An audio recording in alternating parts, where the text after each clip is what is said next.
I started doing work with the MIT Postdoctoral Association, and as a vice president there, I did quite some work with negotiating with the administration our salary minimum. And along this process, I did learn a few things about being a postdoc and a postdoc at MIT in particular, and I thought I'd share some of these lessons with you. Obviously, this is not meant to be a lecture of any kind, so if you feel like you have something to contribute, feel free to interrupt me. This is meant to be a discussion as much as possible. And postdocs here, whip out your phones if you have them, because I'd like to have some polls throughout. I always like to start my orientation with this, which is a simple question that haunted many of my family reunions. What's a postdoc? Turns out there is actually an official definition by the NIH and the NSF. They're a little different, but the gist of it is someone with a doctoral degree. It's a temporary and defined period, like all of you know. It's a period of training towards some sort of independent research position. And what that is varies across people and fields. But in general, what I've learned doing this work at MIT is that what a postdoc is really varies dramatically across disciplines. So postdocs are a very dishomogeneous group, not in demographic there, we'll see they're actually pretty homogeneous, or more than we'd like. But across these disciplines, the postdoc experience varies dramatically, and that actually gives us less power than we need when we are trying to advocate for ourselves. And we'll see why in a second. So if we looked at the postdoctoral population at MIT, for instance, it would look something like this. And I apologize for that color crazy plot over there. That's all I could find online. But it's about 70% international people and 30% Americans. And that sort of checks out at the Koch, right? I'm a foreigner myself, meet a lot of foreigners every day. Great. Americans, turns out, are actually in the minority as postdocs. But then we'll see a general postdoc at MIT is 70% male, 30% female, which at the Koch, lucky for us, was true 10 years ago. But it's not true anymore. And in fact, in biology, for instance, this figure has been for the past several years, 50-50 very evenly.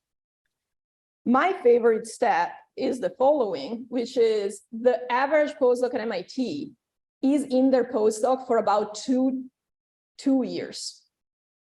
Don't know about you, I was trained as a biologist in very biology heavy labs and institution, and that is definitely not the norm.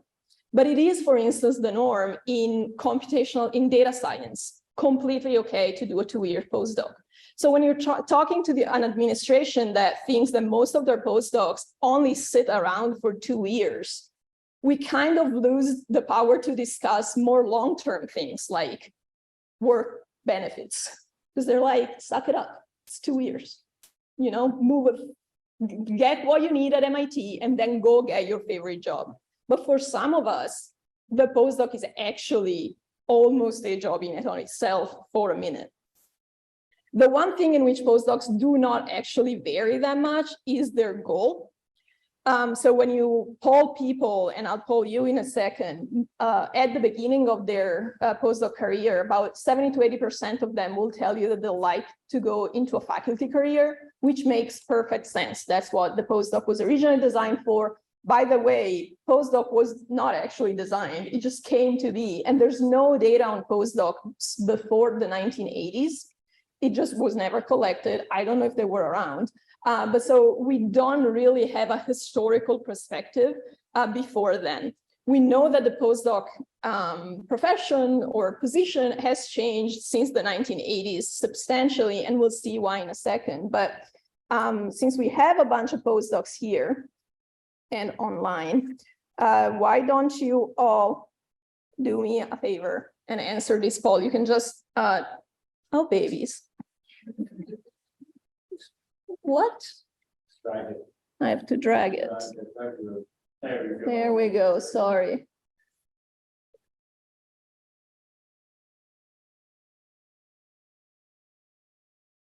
People online, can you see it? Yes. Very good, thank you. Boom, spot on. Very good. Thank you for not proving me wrong immediately. It really helps.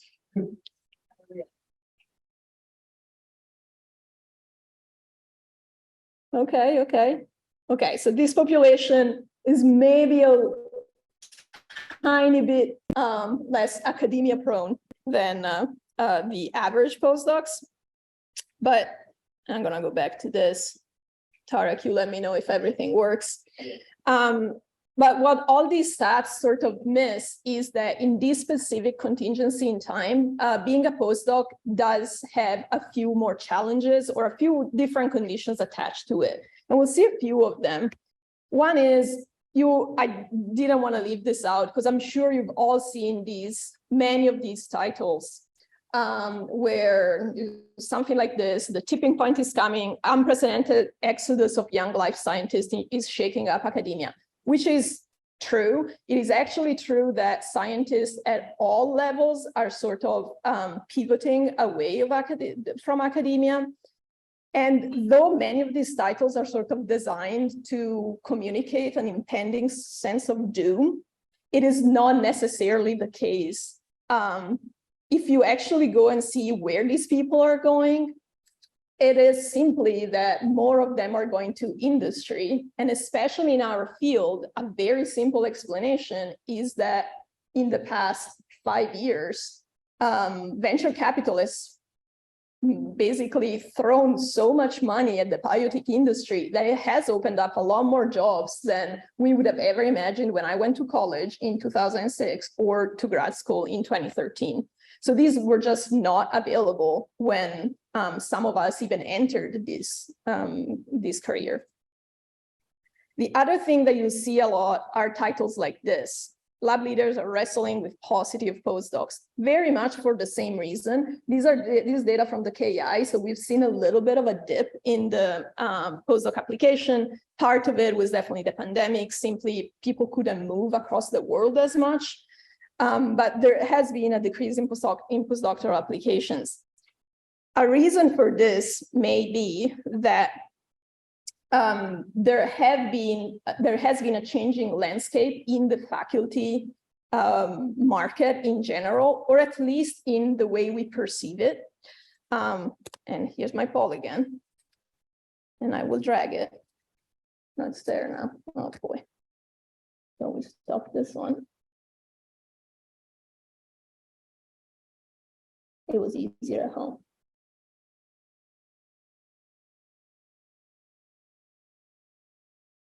What is your perception? And I'd love to hear the opinion of faculty later about what they think.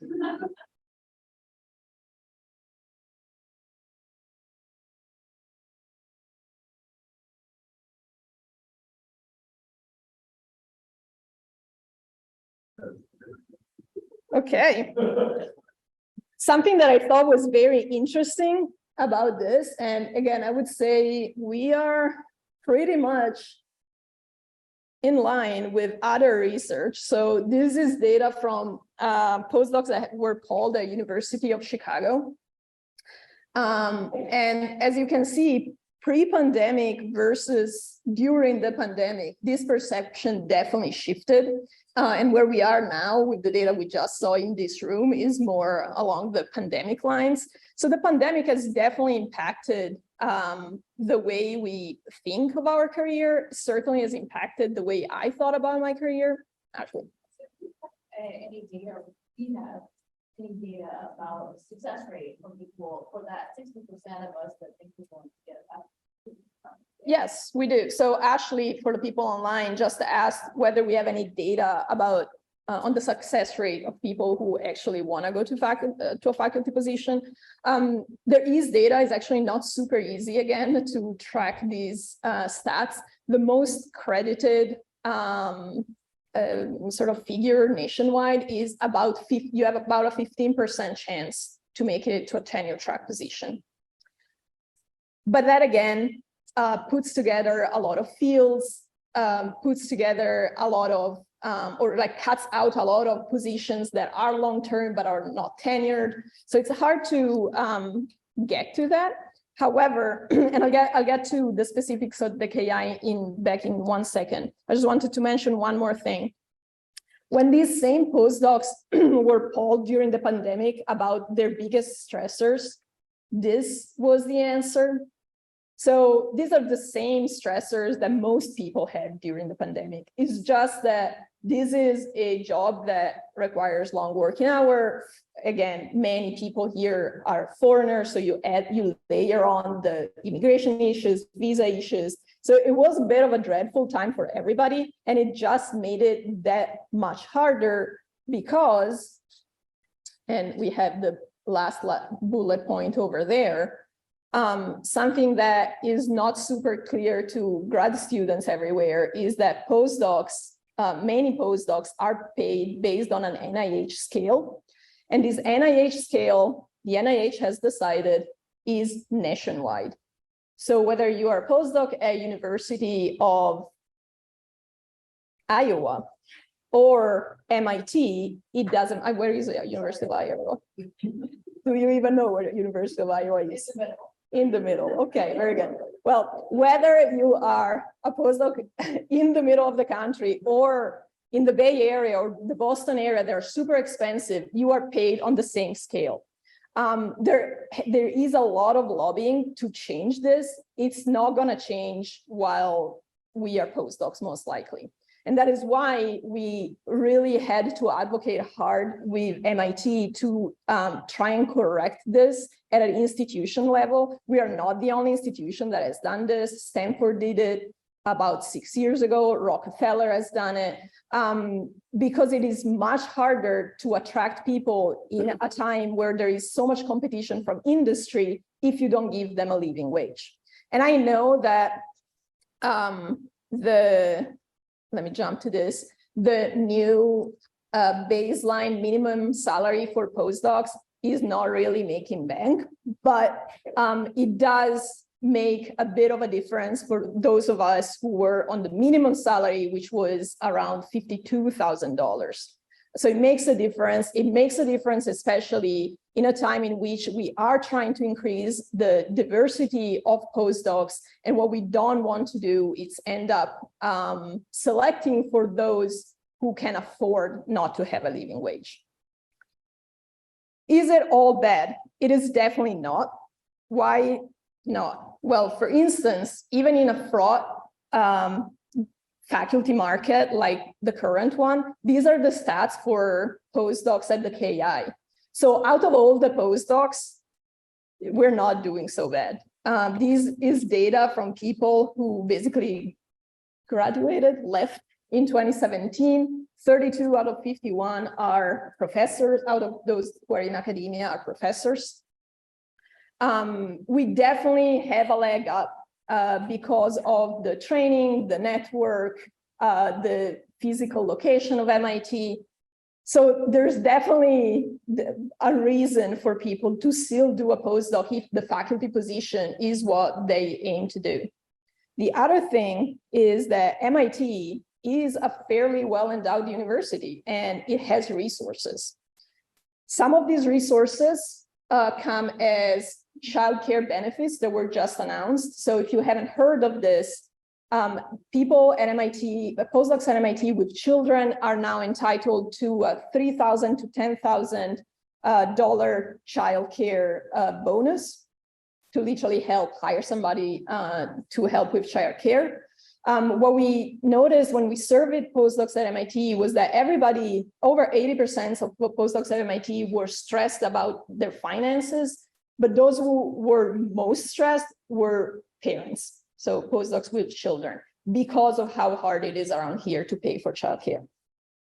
Other resources that I don't want you to miss are those that are available to actually all MIT employees through MIT Work Life and Wellbeing. One important one is My Life Services. So we are all at MIT entitled to this service where we can get professional help for free, a professional consultation of any kind, basically, for free for 30 minutes and a discounted rate after that. And I can't even tell you what kind of things they can help you with, because it's basically anything you can think of. MIT Career Advising and Professional Development. There is a person within this department 100% dedicated to postdocs. Simona Roju, she makes herself very available. You can schedule one-on-one counseling. It's 100% free, obviously. She puts up initiatives that you can find out about on the career newsletter. Do not miss these opportunities.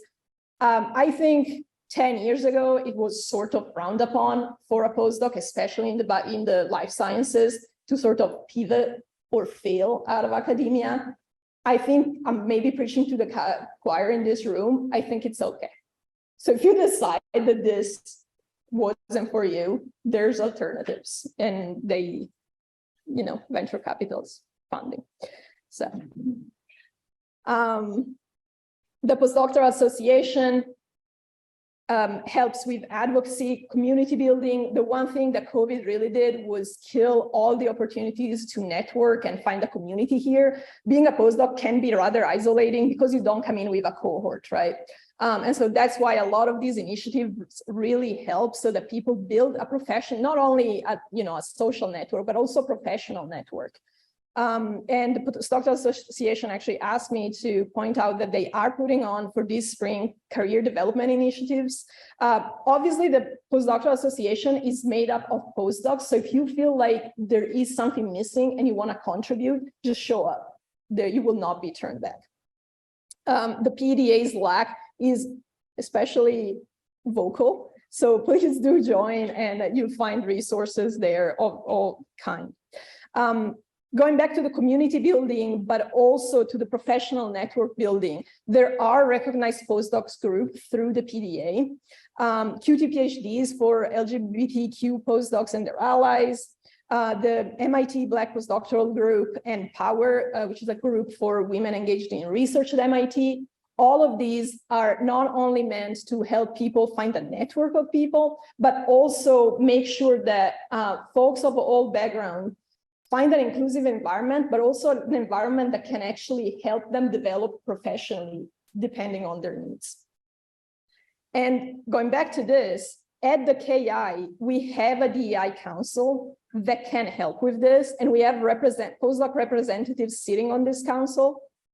These three kind people, Tahura, Enrico, and Ashley, are our current representatives. They already organized a coffee hour to interact with postdocs at the KI a month ago. They will organize more of them. Please do join. It is very hard to guess what the community needs, but the MIT has resources. If we know there's a problem, we can really help solve it. And then finally, I just want to highlight some of the opportunities that we have to enhance the professional experience that is not only learning technical skills. So the Convergence Scholar program run through the Marble Center, obviously everybody here is aware of that, and that is open to all postdocs of the Marble Center to sign up for. The Postdoctoral Fellowship program for Engineering Excellence was just launched, and that comes with a very well thought out package of professional development along different tracks. The Link Catalyst program, the Impact program, and then finally, I know that you all probably know of this because it's super popular, the Kaufman Teaching Certificate program. So there are a lot of these resources and initiatives. I only mentioned some here because I think these are very relevant to everybody here. However, there will be in the fall something called a resource fair for postdocs. You'll get emails and you probably ignore them, but please try to go. It is an afternoon, most of it is on Zoom, and it's really a good way to find out what resources are available to postdocs, whether it be to spin out your company, learn how to do grant writing, learn how to interview, anything that can possibly help with your career, faculty career, non-faculty career, it is available at MIT. Take advantage of it. It's really up to us to make the best of our time here. And with that, I am happy to take any questions or open it up for discussions.